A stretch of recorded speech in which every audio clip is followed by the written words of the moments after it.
Very good. तो आज के इस सेशन में हम देख रहे हैं यहाँ पे भगवत गीता के 4th चैप्टर टेक्स्ट नंबर 42। तो आज का जो श्लोक है ये 4th चैप्टर की आखिरी श्लोक है। तो इस श्लोक में जैसे हम देखा था पिछले श्लोक टेक्स्ट नंबर 41 और टेक्स्ट नंबर 42, ये दोनों श्लोक में भगवान जो आध्यात्मिक ज्ञान के बारे में हमें ज्ञान दे रहे हैं, इसके बारे में कंक्लूजन इन दोनों श्लोक में भगवान हमें दे रहे हैं। तो इन दोनों श्लोक में हम देख सकते हैं पूरी 4th चैप्टर में जो भी ज्ञान दिया गया है उसका एक कंक्लूजन पार्ट यहाँ पे मिल रहा है।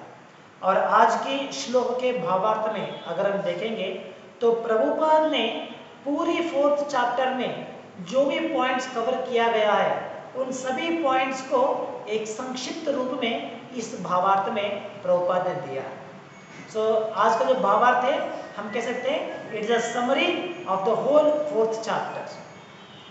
तो इस प्रकार से आज के श्लोक में हम देख सकते हैं भगवान कहते हैं यहाँ पे तस्मात् अज्ञान संभूतम हृत्स्थम ज्ञानाशीनात्मनः चित्वैनं संशयं योगम आतिष्ठोत्तिष्ठ भारत।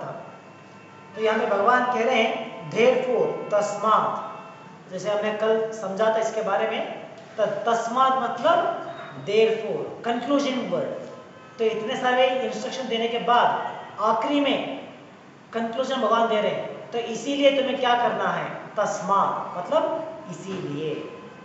तो आप कहते हैं therefore the doubts which have arisen in your heart out of ignorance should be slashed by the weapon of knowledge. Armed with yoga, O Bharata, stand and fight. तो भगवान ने इस आध्यात्मिक ज्ञान को देने के बाद अर्जुन को संक्षिप्त में या उसकी तात्पर्य में कहा कि ओ अर्जुन, जो भी अज्ञान के कारण से जो भी तुम्हारे मन में प्रश्न उठे थे, जो भी अज्ञान के कारण कि मुझे युद्ध क्यों करना है, मुझे युद्ध के अलावा संन्यास ग्रहण करना है, या मुझे क्या बेहतर है, कार्य करूं या कार्य को त्याग दूं, क्या बेहतर है मेरे लिए। तो जो भी अर्जुन के मन में प्रश्न उठे थे, जो अर्जुन ने पहले अध्याय में और दूसरे अध्याय में पूछा था, तो उसके लिए उत्तर देते हुए भगवान आप कहते हैं कि जो भी प्रश्न या जो भी डाउट तुम्हारे मन में उत्पन्न हुए थे, संशय, वो किस कारण की वजह से, वो अज्ञान के कारण की वजह से था। तो इसीलिए अभी मैंने तुम्हें इस आध्यात्मिक ज्ञान को दिया है, तो इस आध्यात्मिक ज्ञान को समझते हुए इस आध्यात्मिक ज्ञान के बल के ऊपर तुम्हें अज्ञान को हराना है, और इस प्रकार अज्ञान के ऊपर विजेता पाने के बाद तुम्हें इस धर्म युद्ध में भाग लेना है। तो ये आज के श्लोक में भगवान अर्जुन को समझा रहे हैं। तो हम देख सकते हैं भावार्थ में प्रभुपाद कहते हैं कि इस 4th चैप्टर में जो आध्यात्मिक ज्ञान के बारे में भगवान ने ज्ञान दिया है, यहाँ पे इसे हम कह सकते हैं सनातन योगा। तो प्रभुपाद इसके लिए नाम लेते हैं सनातन योगा। सनातन मतलब एटर्नल, जो हमेशा चलते हुआ आया है, कभी एंड नहीं हुआ, उसे कहा जाता है सनातना।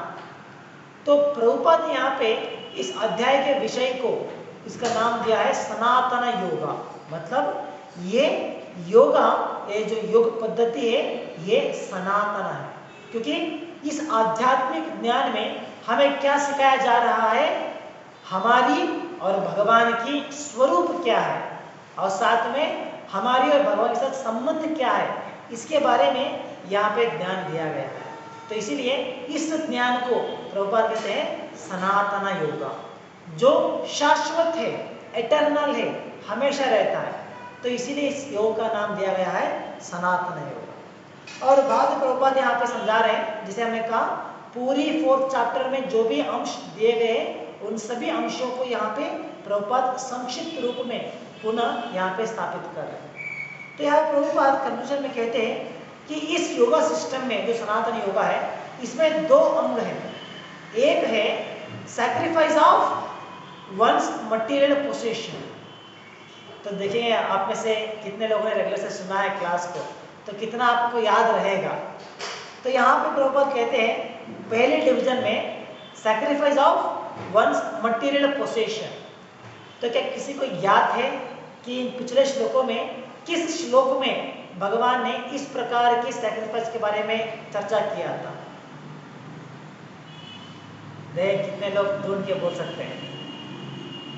किस टेक्स्ट में, किस श्लोक में भगवान ने इसके बारे में उल्लेख किया था?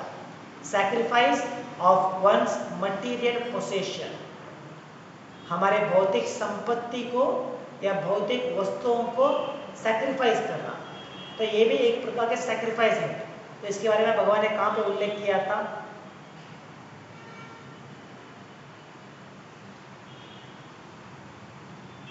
तो आप देख सकते हैं इस भगवद गीता की 4th चैप्टर टेक्स्ट नंबर 28। तो टेक्स्ट नंबर 28 में आप देखेंगे तो वहां पे भगवान ने उल्लेख किया था द्रव्य यज्ञ। तो द्रव्य यज्ञ मतलब sacrifice of one's material possession. तो हम देखेंगे टेक्स्ट नंबर 25 से लेके टेक्स्ट नंबर 32 तक भगवान ने अलग अलग प्रकार के यज्ञ जो हम कर सकते हैं, तो अलग अलग प्रकार यज्ञ के बारे में भगवान ने जानकारी दिया था। तो वहाँ पे टेक्स्ट नंबर 28 में भगवान ने इस द्रव्य यज्ञ के बारे में हमें समझाया था। और द्रव्य यज्ञ मतलब क्या है? Sacrifice of one's material possession. जो भी हमारे पास भौतिक रूप में उपलब्ध है, भौतिक संपत्ति हो सकती है, भौतिक स्थान हो सकता है, या जो भी वस्तु हमारे पास है उसे किस प्रकार से यज्ञ के रूप में सैक्रिफाइस करना, तो उसे हमने कहा था द्रव्य यज्ञ। तो यहाँ प्रभुपाद कहते हैं कि इस सनातन योग में दो अंश हैं या दो भाग हैं। एक है सैक्रिफाइस ऑफ मटेरियल पोसेशन, वो है द्रव्य यज्ञ, और दूसरा है knowledge of the self. Knowledge of the self मतलब आत्मज्ञान। तो ये दूसरा सैक्रिफाइस है। तो वहीं पे अगर आप देखेंगे 28 टेक्स्ट के बाद दूसरे श्लोक में भगवान ने इस ज्ञान यज्ञ के बारे में भी हमें समझाया था। ये ज्ञान यज्ञ मतलब किस प्रकार से हियरिंग प्रोसेस, हमारी जो श्रवण शक्ति है, इस श्रवण शक्ति को त्याग करते हुए या इसका इस्तेमाल करते हुए जो हम ज्ञान पा सकते हैं, उसे भगवान ने कहा था ज्ञान योगा और ज्ञान यज्ञ। तो प्रभुपाद यहाँ कहते हैं कि इस योग में दो भाग हैं, एक है द्रव्य यज्ञ और दूसरा है ज्ञान यज्ञ। और प्रभुपाद यहाँ कहते हैं कि जब एक व्यक्ति द्रव्य यज्ञ का पालन करते हैं लेकिन उनका उद्देश्य भौतिक होता है, तो क्या होगा? वो उस प्रकार की यज्ञ करने से भौतिक संसार से मुक्त नहीं हो सकते। भौतिक संसार से जो उनकी मेन गोल है to get liberation from the material world, ये पॉसिबल नहीं होता जब वो द्रव्य यज्ञ कर रहे हैं लेकिन भौतिक इच्छाओं को रखते हुए। मतलब क्या है? जैसे कोई यज्ञ कर रहा है अपनी संपत्ति को त्याग करते हुए, लेकिन उनका इच्छा क्या है कि मुझे और संपत्ति कमाना है, मुझे स्वर्गलोक जाना है, ब्रह्मलोक जाना है। तो इस प्रकार से भौतिक इच्छाओं को रखते हुए जो द्रव्य यज्ञ का पालन करेंगे वो आध्यात्मिक सुख या आध्यात्मिक ज्ञान को नहीं पा सकते। तो उनकी जो अल्टीमेट रिजल्ट होता है, जो फल उन्हें मिलने वाला है, वो भी भौतिक फल ही कहलाएगा। लेकिन अगर वही इसी द्रव्य यज्ञों करते हुए लेकिन उनका उद्देश्य रहेगा आध्यात्मिक साक्षात्कार को पाने का, देन इट इज बेनिफिशियल। तो हम देख सकते हैं यहाँ पे भावार्थ में प्रभुपाद यहाँ पे हमें इस चीज को समझा रहे हैं। If sacrifice of one's material possession is not doubted for spiritual realization, then such sacrifice becomes material. तो अगर हम इस आध्यात्मिक इस द्रव्य यज्ञ का पालन करेंगे और साथ में हमारा उद्देश्य होगा आध्यात्मिक साक्षात्कार को पाने का, तो वो आध्यात्मिक कहलाएगा, तो वो हमारे लिए बेनिफिशियल है। तो हमने इन सभी विषय के बारे में इस पिछले श्लोकों में हमने ऑलरेडी डिस्कस किया है। तो आगे प्रभुपाद कहते हैं कि इन दोनों प्रकार के यज्ञ में, जो द्रव्य यज्ञ और ज्ञान यज्ञ, तो इन दोनों प्रकार में सैक्रिफाइस ऑफ सेल्फ नॉलेज, ये जो है ये उत्कृष्ट कहा जाता है। ये श्रेष्ठ कहा जाता है। तो क्या किसी को ज्ञात है पिछले किस श्लोक में भगवान ने इसके बारे में पुष्टि किया था कि ज्ञान योग जो है या ज्ञान यज्ञ जो है ये द्रव्य यज्ञ से भी बढ़कर है, यह हाईएस्ट है। किस श्लोक में इसके बारे में भगवान ने उल्लेख किया है, याद है किसी को?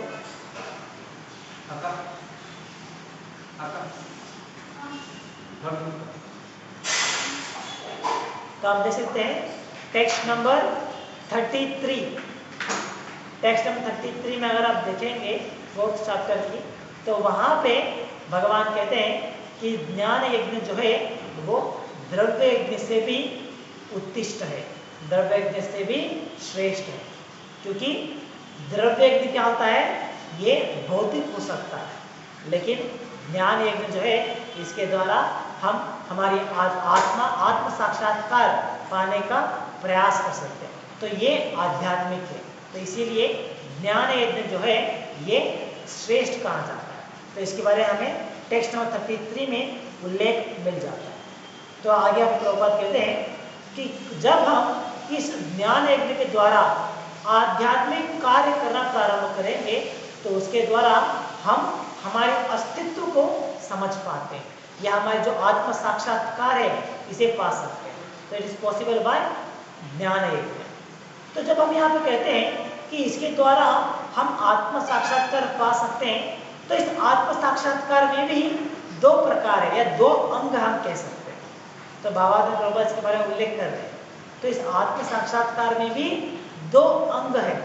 पहला अंग है अपने अस्तित्व के बारे में समझना, अंडरस्टैंडिंग ऑफ द सेल्फ, मेरा स्वरूप क्या है, मेरे अस्तित्व क्या है, इसके बारे में समझना जो है ये पहला अंग है इस आध्यात्मिक, इस आत्म साक्षात्कार।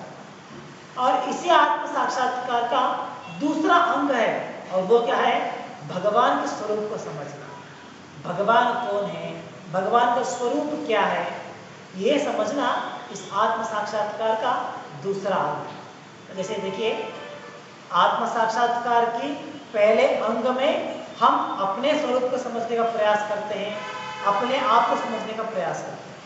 इसी आत्म साक्षात्कार की दूसरे अंग में हम भगवान के साथ भगवान के बारे में समझने का प्रयास करते हैं। भगवान का स्वरूप क्या है, भगवान की स्थान क्या है, इसे समझने का प्रयास करते हैं। और जब हम इन दोनों विषयों को समझ पाते हैं तो इस पूरी आध्यात्मिक ज्ञान को हमने साक्षात्कार कर दिया। तो इसे हम कहते हैं आत्म साक्षात्कार, अ कंप्लीट सेल्फ रियलाइजेशन। तो कंप्लीट सेल्फ रियलाइजेशन मतलब यहाँ पे ये दोनों अंग पे आ जाते हैं, अपने बारे में भी समझना और साथ ही साथ भगवान के बारे में भी समझना। तो ये दोनों मिला के कहा जाता है आत्म साक्षात्कार विज्ञान, self science of self realization. तो बाबा ने प्रभुपाद कहते हैं कि भगवत गीता के द्वारा अगर हम भगवत गीता की मार्ग में चलते हुए भगवत गीता से ज्ञान प्राप्त करेंगे तो हमें ये दोनों अंग के बारे में ज्ञान मिल सकता है। हमारे अस्तित्व के बारे में हमें समझ में आ जाएगा, साथ ही साथ भगवान के अस्तित्व के बारे में भी हमें समझ में आ जाएगा। तो ये आध्यात्मिक ज्ञान इस भगवत गीता में भगवान ने हमें दिया। तो अगर हम इस गीता के मार्ग में चलते हुए हम इस ज्ञान को ग्रहण करेंगे, then we can understand this both science, this both aspect of self realization. तो क्या किसी को ज्ञात है कि पिछले किस श्लोक में भगवान ने इस आध्यात्मिक ज्ञान के बारे में कहा? तो जैसे यहाँ पे प्रभुपाद कह रहे हैं कि आध्यात्मिक ज्ञान मतलब understanding of the self and the super self. तो हमारे अस्तित्व और भगवान के अस्तित्व, हम दोनों का संबंध क्या है, इसे समझना ही आत्म साक्षात्कार कहा जाता है। तो पिछले एक श्लोक में भगवान ने इसके बारे में उल्लेख किया है। तो क्या किसी को ज्ञात है किस श्लोक में भगवान ने इसके बारे में बात किया है, आत्म साक्षात्कार के बारे में या हमारे स्वरूप के बारे में, हमारा स्वरूप क्या है, इसके बारे में भगवान ने कहाँ पे उल्लेख किया है?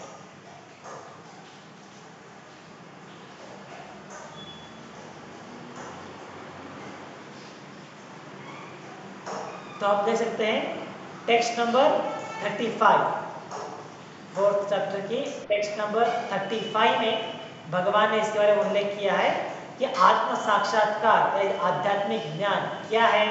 हमें ये समझना है कि हम भगवान के विभिन्न अंश हैं, part and parcel of supreme law. तो ये आध्यात्मिक ज्ञान है। इस ज्ञान को इस अध्याय में दिया गया है और इस ज्ञान को किस प्रकार से प्राप्त करना है इसके बारे में भी इस भगवद गीता के 4th चैप्टर में उल्लेख किया गया है। तो इस प्रकार से अगर हम भगवद गीता की शरण लेते हैं, भगवद गीता की दिए गए ज्ञान के अनुसार उस मार्ग में चलते हैं, तो हम इस पूरी ज्ञान को पा सकते हैं। This complete realization we can attain by following on the footsteps of the Bhagavad Gita. तो गीता में ये दोनों मार्ग में दिया गया है। हम देख सकते हैं भावार्थ में प्रभुपाद इसके बारे में यहाँ पे कहते हैं, One who follows the path of Gita as it is can very easily understand these two important divisions of spiritual knowledge. For him, there is no difficulty in obtaining perfect knowledge of the self as part and parcel of the Lord. And such understanding is beneficial for such a person who easily understands the transcendental activities of the Lord. तो जब हम इस भगवद गीता को समझते हुए इसके मार्ग में हम चलेंगे, तो हमें ये आध्यात्मिक ज्ञान पूरी तरह से हम पा सकते हैं। ये दोनों अंग भी हम समझ सकते हैं। तो यही भगवद गीता की मार्ग में चलने का एक फायदा या एक परिणाम हम कह सकते हैं। इसीलिए अगर आपको याद रहेगा तो पिछले श्लोक में जब प्रभुपाद ने तो भगवान ने जब इसकी 4th चैप्टर की संक्षिप्त रूप में इसकी जो कंक्लूजन पार्ट में भगवान ने कहा था, तो वहाँ पे भावार्थ में प्रभुपाद ने हमें समझाया था कि भगवद गीता की अध्ययन करना कितना इम्पोर्टेंट है। और उस श्लोक में उस क्लास में हमने समझा कि किस प्रकार से प्रीचिंग कृष्णा कॉन्शियसनेस, कृष्ण भावना को प्रचार करना कितना इम्पोर्टेंट है हमारे लिए, कितना मायने रखता है, इसके बारे में हमने पिछले श्लोकों में ही या पिछले क्लास में हमने समझा था। तो इसी प्रकार आज के इस भावार्थ के द्वारा भी हम समझ सकते हैं कि अगर हम सही प्रकार से प्रचार करेंगे, लोगों को भगवद गीता का ज्ञान देंगे, लोग अगर भगवद गीता को पढ़ने का प्रयास करेंगे, तो वो इस आध्यात्मिक ज्ञान को सही प्रकार से प्राप्त कर सकते हैं। तो ये जो हमारी मनुष्य जीवन का पाने का जो उद्देश्य है, सेल्फ रियलाइजेशन, आत्म साक्षात्कार करना, जो ये उद्देश्य है, इस उद्देश्य को वो पूरा कर सकते हैं अगर वो भगवद गीता को पढ़ेंगे, भगवद गीता के द्वारा जो यहाँ पे दिया गया है इस ज्ञान को समझते हुए इसे अपने जीवन में अनुष्ठान करेंगे, तो ये उन्हें पॉसिबल होता है। तो इसीलिए ये हम सभी लोगों का एक जिम्मेदारी बनती है कि हम इस भगवद गीता के ज्ञान को लोगों को बांटें, लोगों तक इस ज्ञान को लेके जाए, लोग भगवद गीता को पढ़ें। इस बात से हमें प्रचार करनी चाहिए। और हमारी प्रचार किस प्रकार से होनी चाहिए इसके बारे में ऑलरेडी हमने कल की क्लास में डिस्कस किया था। तो उस प्रकार से हमें प्रचार करनी चाहिए। तो प्रचार करने का फायदा क्या है, इसका उद्देश्य क्या होता है, किस प्रकार से हमें करना पड़ेगा, ये सभी अंश हमने ऑलरेडी कल की क्लास में कवर किया। तो आगे हम देख सकते हैं, आगे भावार्थ प्रभुपाद में हम कहते हैं कि जब हम इस मार्ग में चलते हुए हम साक्षात्कार कर लेते हैं, तो तब हम भगवान की सभी लीलाओं को सही प्रकार से समझने में सक्षम होते हैं। अगर हम आत्म साक्षात्कार नहीं पाएंगे, अगर हम भगवद गीता की दिए गए रास्ते पे नहीं चलते हैं, तो हमें भगवान की लीलाओं को सही प्रकार से समझने में कठिनाइयाँ होती हैं। ये पॉसिबल नहीं होता कि हम भगवद गीता की भगवान की सभी लीलाओं को सही प्रकार से समझ पाए।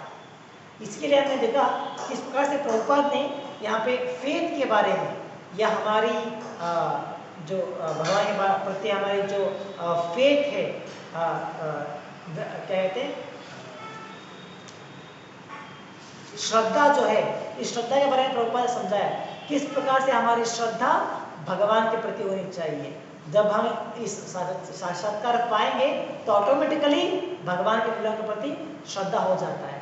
या नहीं तो जब हम इस मार्ग में नहीं चलेंगे तो क्या होता है, वी बिकम फेथलेस, हमें श्रद्धा नहीं होती है। जब हम भगवान के लीला के बारे में सुनते हैं तो हमें लगता है अरे ये सब कुछ सही नहीं है, या ऐसा कोई ऐसे ही किसने कहा है, ये कुछ सही नहीं है। तो इस प्रकार से हमारे विश्वास इसके ऊपर, इन वाक्यों के ऊपर नहीं आते। जैसे कि भगवद गीता इस 4th चैप्टर के प्रारंभ में भगवान ने अपने कुछ लीलाओं के बारे में चर्चा किया है। अगर आपको याद रहेगा तो हमें भगवान ने कहा था कि किस प्रकार से इस ज्ञान को, जो भगवद गीता को भगवान अर्जुन को सुना रहे हैं, इससे भी कई सालों पहले भगवान ने इस ज्ञान को सूर्य देवता को सुनाया था।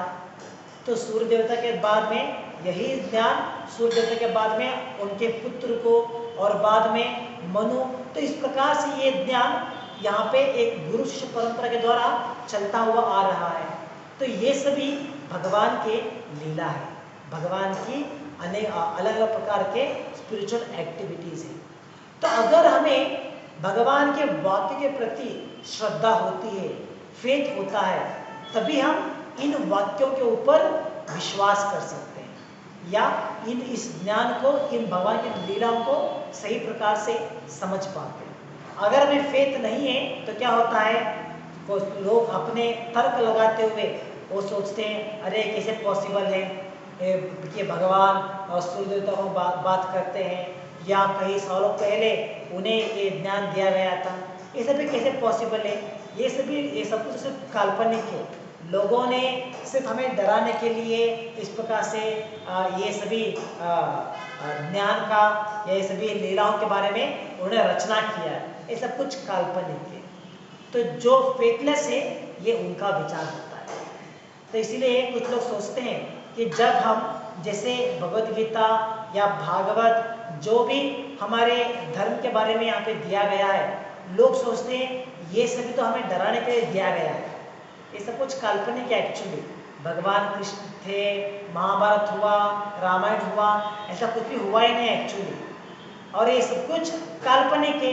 कुछ लोगों ने हमें सही रास्ते पर रखने के लिए, हमें गलत काम नहीं करना है, सही काम करना है, तो इस प्रकार से हमारी आज़ादी को कंट्रोल करने के लिए, या हमें कंट्रोल करने के लिए इस प्रकार से काल्पनिक रूप से कुछ घटनाओं का वर्णन किया है, और उसके द्वारा ये सभी ज्ञान को यहाँ पे दिया गया है।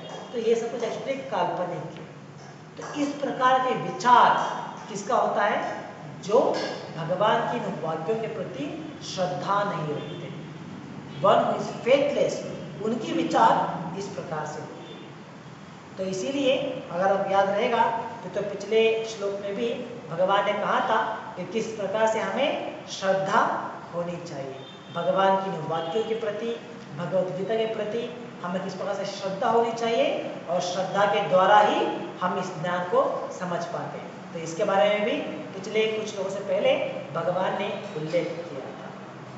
तो आगे हम यहाँ पे देख सकते हैं, प्रभुपाद यहाँ पे कहते हैं कि अगर हम हमारे लिए दिए गए स्वातंत्र का उपयोग करते हुए इस आध्यात्मिक ज्ञान को नहीं समझते हैं, इस आध्यात्मिक ज्ञान को स्वीकार नहीं करेंगे, तो क्या होता है।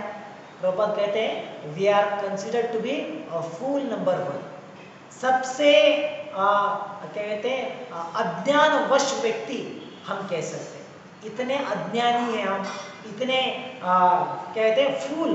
जब फूल मतलब क्या है, जिसे ज्ञान नहीं होता, बेवकूफ होता है, तो इसलिए उन्हें कहता है अज्ञानी। प्रभुपाद कहते हैं he should be considered a fool number 1, उसे हम एक बड़ा ही बेवकूफ कह सकते हैं, जिसने अपने लिए दिए गए स्वातंत्र का गलत इस्तेमाल करते हुए, जिसने भगवान के बारे में या हमारे बारे में इस आध्यात्मिक ज्ञान को नहीं पाते, उन्हें कहा जाता है अ फूल नंबर 1। तो ये हमारे ऊपर तय करता है, क्या हम एक फूल बन के रहना पसंद करेंगे, या एक भक्त बनते हुए इस ज्ञान को पाने का प्रयास करेंगे। So it depends on us. तो हमारे कार्य के ऊपर ये निर्भर करता है।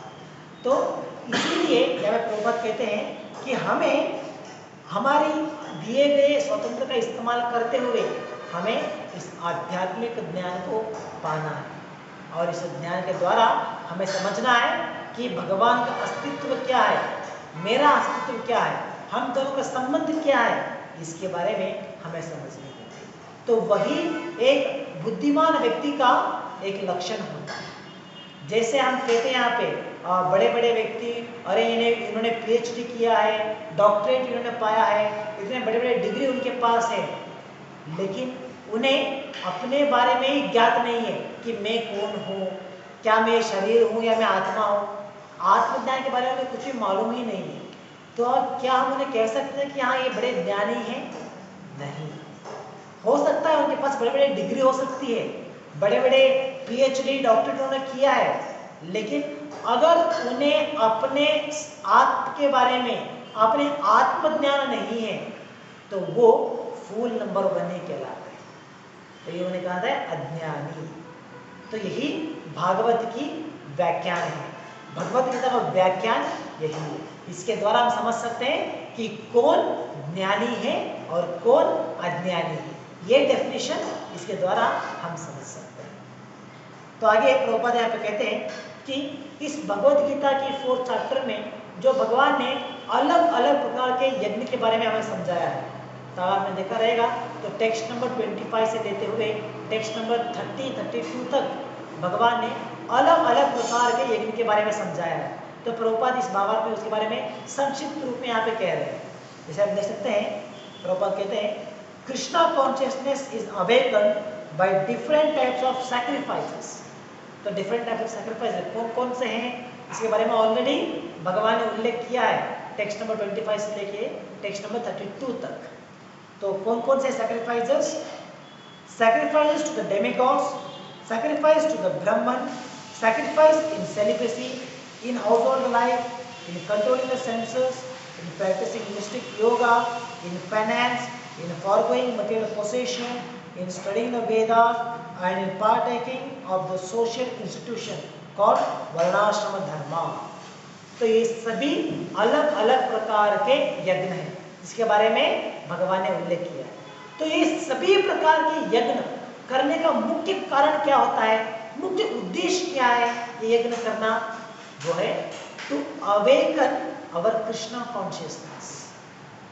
तो हमारी मन में जो कृष्ण भावनामृत सुप्त स्थिति में है, उस कृष्ण भावनामृत को पुनः जागृत करना है। तो कृष्ण भावनामृत मतलब कुछ ये अलग नहीं है, जो ऑलरेडी यहाँ पे सिखाया गया है आध्यात्मिक ज्ञान कि हमारा अस्तित्व क्या है, भगवान का स्थान क्या है, इसे ही कहा जाता है कृष्ण भावनामृत। तो जब एक व्यक्ति आध्यात्मिक ज्ञान को पा लेते हैं, he is called a person in Krishna consciousness. हाँ, ये व्यक्ति कृष्ण प्रज्ञा हो गए हैं कहते हैं। किसे कहते हैं? जिन्होंने इस आध्यात्मिक ज्ञान को पा लिया है। तो ये अलग अलग प्रकार के यज्ञ करने का मुख्य कारण क्या है?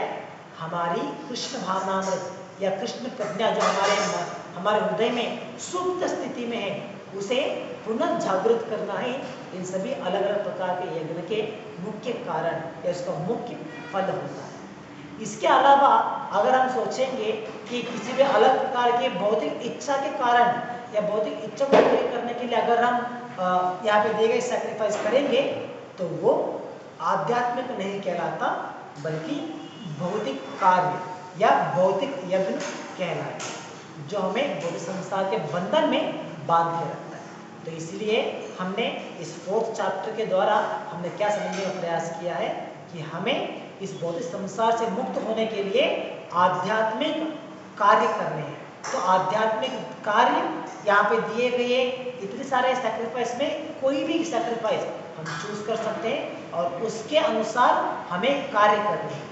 और उसके द्वारा हमारा उद्देश्य क्या होना चाहिए? हमारे कृष्ण भावनामृत को पुनः जागृत करना, जो हमारे कृष्ण भावना जो सुप्त स्थिति में उसे पुनः अवेकन करना, यही हमारी उद्देश्य होनी चाहिए। तो यहाँ प्रभुपाद कहते हैं all of these are known as sacrifice and all of them are based on regular actions, but within all these activities the important factor is self realization। इन सभी अलग अलग प्रकार के यज्ञों में मुख्य पॉइंट क्या है, मेन पॉइंट क्या है? वो है आत्म साक्षात्कार, कृष्णा कॉन्शियस बनना। इसे कभी नहीं भूलना है। हम कभी कभी क्या हो जाता है, लोग किसी भी यज्ञ करते हुए या किसी भी कार्य करते हुए उसकी जो अल्टीमेट गोल है उस गोल को ही भुला देते हैं, और उस गोल को भूलते हुए वो सिर्फ कार्य करने में लग जाते हैं। जैसे आजकल हमारी जो जनरेशन है उन्होंने क्या विचार है, ये संप्रदाय है, इसे करना है, ये पूजा करना है, ये करना है, क्यों करना है, अरे ये हमें नहीं मालूम, हमारे संप्रदाय है, हमारे बुजुर्गों ने करते आए हैं तो उन्हें हमें सिखाया और हम ये करते जा रहे हैं। क्यों करना है, इसे करने से क्या प्राप्त होने वाला है, इसके बारे में कुछ ज्ञान नहीं होता।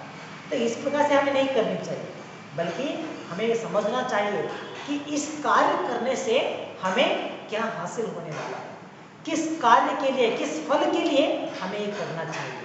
तो ये हमें हमेशा समझने चाहिए। तो यही यहाँ पे प्रभुपाद कहते हैं, the important factor of all this activities is self realization, आत्म साक्षात्कार। यही इन सभी प्रकार के कार्यों का एक गोल है।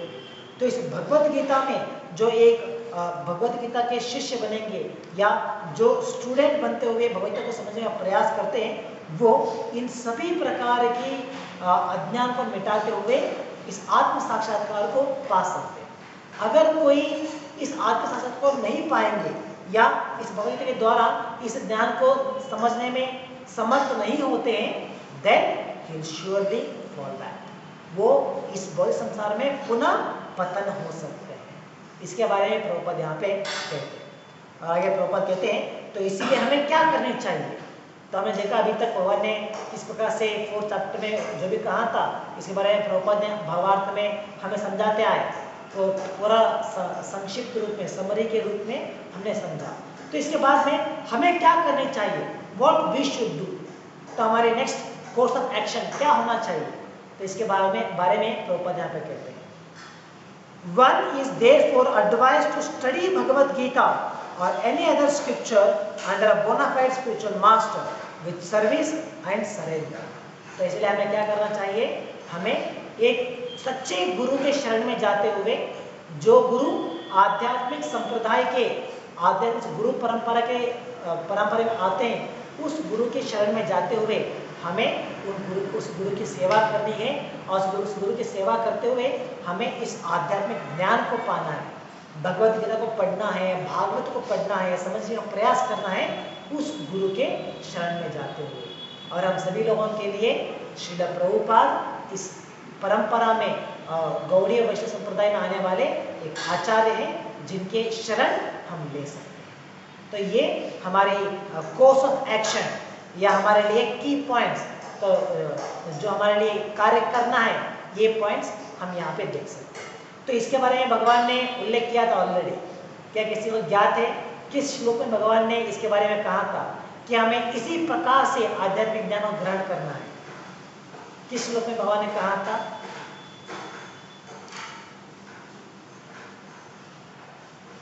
टेक्स्ट नंबर 34, टेक्स्ट 34 में भगवान ने इसके बारे में कहा था कि किस प्रकार से हमें इस आध्यात्मिक ज्ञान को पाना है। तो वही प्रभुपाद यहाँ पे कंक्लूजन में कहते हैं। और आगे प्रभुपाद कहते हैं, a bona fide spiritual master is in the disciplic succession from time eternal, and he does not deviate at all from the instruction of the Supreme Lord, as they were imparted millions of years ago to the Sun God, from whom the instructions of Bhagavad Gita have come down to the earthly kingdom। तो हमने कल भी class में इसके बारे में समझा कि किस प्रकार से एक गुरु, सच्चे गुरु जो इस आध्यात्मिक संप्रदाय में आते हैं, गुरु शिष्य परंपरा में आते हैं, तो उन्होंने एज इट इज बिना कुछ चेंजेस किए इस ज्ञान को दिया है। तो जो ज्ञान भगवान ने सूर्य देवता को दिया था सृष्टि के प्रारंभ में, वही ज्ञान जब भगवान ने अर्जुन को पुनः दिया, वही ज्ञान प्रभुपाद ने इन किताबों के द्वारा हमें दे रहे हैं। तो देयर इज नो डिफरेंस। जो हम यहाँ पे पढ़ रहे हैं, यही ज्ञान भगवान ने अर्जुन को भी दिया था, वही ज्ञान भगवान ने सूर्य देवता को भी दिया था। So there is no difference. तो ये हमारे एक कह सकते हैं, हम इतने भाग्यशाली है कि हम प्रभुपाद जैसे एक सच्चे गुरु के शरण में आते हुए हमने इस ज्ञान को पाया है। तो इसके बारे में हमने पिछले क्लास में, कल के क्लास में डिटेल से सुना था कि किस प्रकार से how we are fortunate enough to have knowledge without any deviation.